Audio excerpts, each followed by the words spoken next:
Assalamualaikum warahmatullahi wabarakatuh. Alhamdulillah wa syukurillah wa la hawla wa la quwata illa billah. Rabbi zidni ilman warzuqni fahman. Gimana anak-anak kabarnya? Sehat semuanya?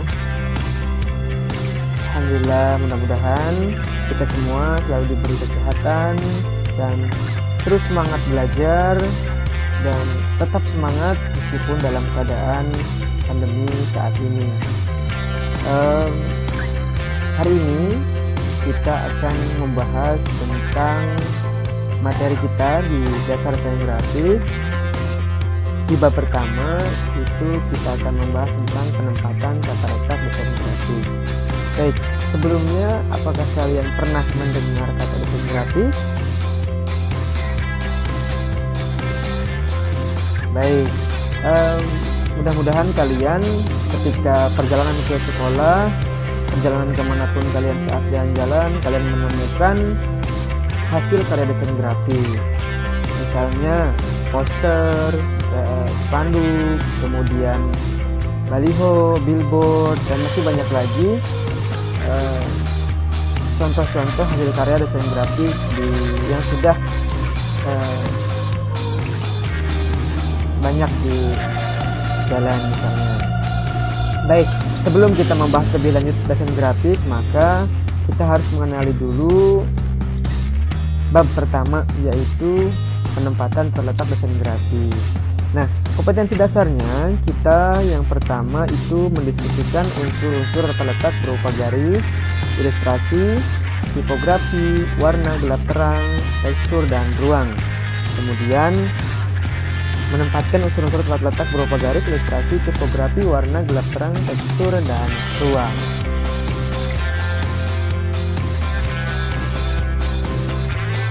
Baik, alhamdulillahirrahmanirrahim. Siswa-siswi SMP 4 Pandeglang, khususnya kelas 10 yang Bapak ajar atau yang Bapak ampu mata pelajarannya di dasar desain grafis, mudah-mudahan kalian bisa memahami ini. Siswa-siswi kelas 10 yang Bapak banggakan, nah, tata letak sama dengan layout pada sebuah karya desain grafis. Nah, tata letak dapat digunakan untuk majalah, koran, ataupun buku. Layout atau layout, ya, layout berarti tata letak teks dan gambar tidak hanya sekedar menyusun sebuah desain, namun tata letak memiliki tujuan tertentu. Tujuan dari layout tersebut agar pembaca mudah dan enak membaca informasi yang dimuat. Selain itu, isi pesan dapat tersampaikan. Maka layout harus disesuaikan dengan informasi dan target pembacanya. Sebagai contoh, sebuah layout yang memiliki beragam warna dapat digunakan untuk membuat iklan dengan target pembaca, misalnya anak muda dan remaja. Nah, maka untuk mengetahui apa saja unsur-unsur yang dapat digunakan dalam desain grafis, mari kita pelajari materi pada bab ini. Selamat belajar. Baik, yang pertama kita akan membahas tentang unsur-unsur desain grafis dan prinsipnya.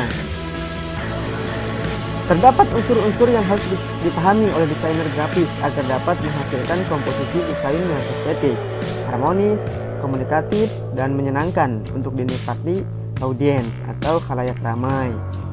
Maka unsur-unsur tersebut diantaranya yang pertama adalah garis atau dalam bahasa Inggrisnya line. Yang kedua, ilustrasi atau illustration. Yang ketiga, tipografi. Yang keempat, warna. Yang kelima, gelap terang. Yang keenam, tekstur. Dan yang ketujuh adalah ruang. Sebagai seorang desainer, kita dapat mengetahui atau kita dapat mempelajari pembelajaran tentang tata letak dalam desain grafis. Tata letak adalah seni penyusunan elemen atau konten yang terdapat pada desain. Salah satu penggunaan tata letak dalam desain adalah menempatkan gambar dan teks dengan rapi dan presisi, namun tetap memiliki sisi desain yang sempurna. Keterampilan menata letak desain grafis umumnya digunakan dalam media cetak seperti majalah, buku, koran, tabloid, dan sebagainya. Baik, kita akan membahas yang pertama adalah garis. Nah, apakah itu garis? Bisa kita lihat gambarnya di sini ada garis mendatar, garis tegak, garis miring, garis lengkung, garis bersilangan, garis sejajar, garis zigzag, garis spiral, dan garis gelombang. Ini gambar yang didapat dari internet, media internet. Nah, pengertiannya adalah garis merupakan titik yang bergerak akan membentuk garis. Garis mempunyai panjang tanpa lebar yang mempunyai kedudukan dan arah. Garis merupakan sisi atau batas dari suatu benda, massa, warna, bidang maupun ruang. Nah, ada unsur penting dalam garis. Garis merupakan unsur penting dalam desain yang mempunyai arti dan melambangkan sesuatu. Kadang, kita menjumpai garis tidak mengungkapkan gagasan sebagaimana yang kita kehendaki. Hal ini dikarenakan oleh masalah ilusi optik yang tidak terkendali yang mempengaruhi reka objek. Nah, apakah reka objek itu? Nah, misalnya yang pertama adalah garis horizontal. Garis horizontal lebih mudah dipirsa daripada garis vertikal. Begitu juga garis diagonal. Ke arah kanan lebih mudah dipirsa daripada garis diagonal ke arah kiri, karena disebabkan arah mata yang secara alamiah bergerak mendatar selama merekam garis yang terlihat sepintas. Reka objek yang kedua, garis yang mengarah tunggal dalam. Garis yang mengarah tunggal dalam. Pirsa mata cenderung memperpanjang arah garis tersebut karena disebabkan oleh pandang rekam mata. Yang ketiga, hadirnya kedekatan antar garis membuat kesan tebal atau berat pada garis. Hal ini disebabkan oleh terpadunya efek sinar getaran pandang pada tiap garis. Baik, kita lanjut. Ada beberapa macam garis. Macam-macam garis diantaranya itu merupakan macam-macam garis yang digunakan dalam tata letak ya. Yang pertama adalah garis linier atau garis nyata. Garis yang dihasilkan melalui goresan tangan manusia atau garis linier adalah garis yang dihasilkan melalui goresan tangan manusia, bisa berwujud tetapi tidak berbentuk. Nah, yang kedua,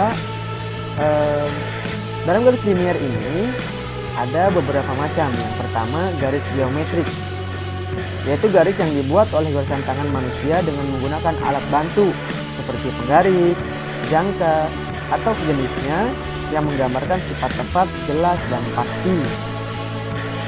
Yang kedua, dalam garis linier ada garis kaligrafis, yaitu garis yang dibuat oleh goresan tangan manusia tanpa menggunakan alat bantu yang sifatnya spontan, bebas, berkombinasi, dan berkarakter mandiri. Yang kedua, macam-macam garis adalah garis semu. Garis semu adalah garis yang timbul dari kesan yang Anda tangkap.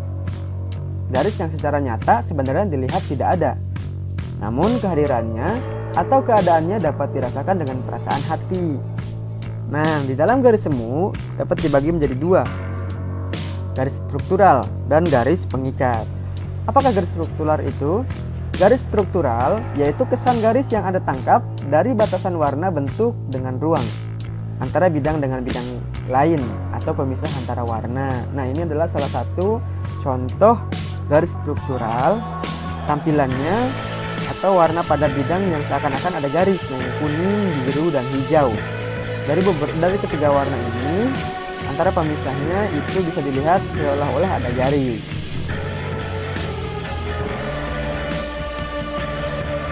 Yang kedua, selain garis struktural, itu ada garis pengikat.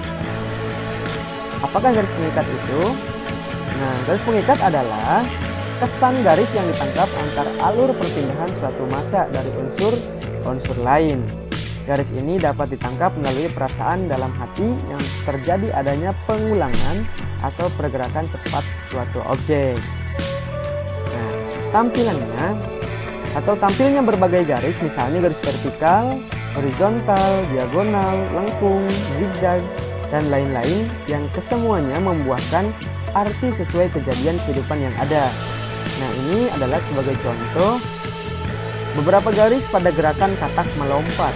Nah, seakan-akan terdapat garis mengikat. Baik, itulah pembahasan sekilas tentang garis dalam unsur-unsur grafis dan prinsipnya. Masih banyak lagi selain daripada garis, namun kita akan bahas di pertemuan daring selanjutnya. Perhatikan, yang pertama, bacalah dan pahami materi yang telah dibahas tadi. Kemudian, catatlah pada buku dasar desain grafis masing-masing. Kemudian, hasil catatannya dipoto menggunakan handphone dan upload di Google Classroom pada kolom komentar di Google Classroom kelas masing-masing dan beri keterangan nama lengkap. Jangan lupa klik subscribe, like, serta komen apabila ada pertanyaan di bawah ini dalam YouTube. Kemudian aktifkan lonceng notifikasi agar kalian nanti mendapat informasi ketika upload video selanjutnya.